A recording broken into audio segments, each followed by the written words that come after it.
Hey buddies, welcome back to VinVout-io. After all these years of waiting came our Arduino 2.0. Yeah, and I'm making this video almost a month after its release.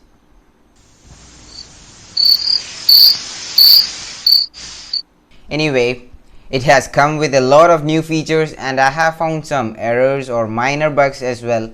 So let's get started.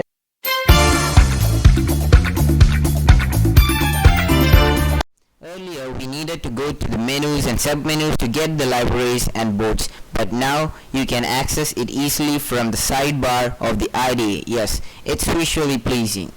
Here we have the sketchbook, the boards manager, the library manager, a debug, and search. And there are plenty of other features waiting you in this Arduino IDE 2.0. Auto suggestions. This isn't a new feature on any IDE, but this is the first time on our Arduino IDE and it is much needed.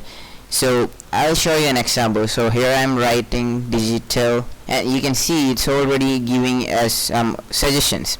So it's pretty useful, you can see. Yeah. Now our Arduino IDE have plenty of themes available. You can go check it out in the preferences. You can see we get around 5 themes. I personally prefer this dark Arduino. It's too good. Earlier we didn't have many themes as now. It only had a white. Arduino Cloud Sync. You can directly upload the code from the Arduino IDE 2.0 to the cloud, so you can access it from other computers as well. Now the codes are safe. It's a pretty good feature.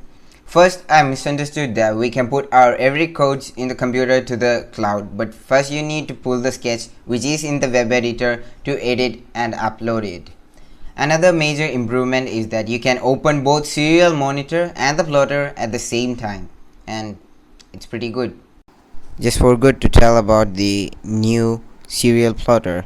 It have got a new look and some new features like interpolate, and the serial monitor too got a terminal look. One thing I found buggy, I'm not sure but I think so, that is when you use the shortcut key for upload using programmer, it sometimes doesn't work. I must say this. It takes more time, like way more, to open than the previous versions. I thought it may be because of my computer specs, but when I go through the Reddit, I found it's not just for my PC. Even though it is like that, I still love this because the UI is actually great. The overall UI have definitely changed and it's good. It gives completely new look to the IDE. Thanks for watching. This is me, Dev Prakash from VinVout.io, and catch you later. Bye.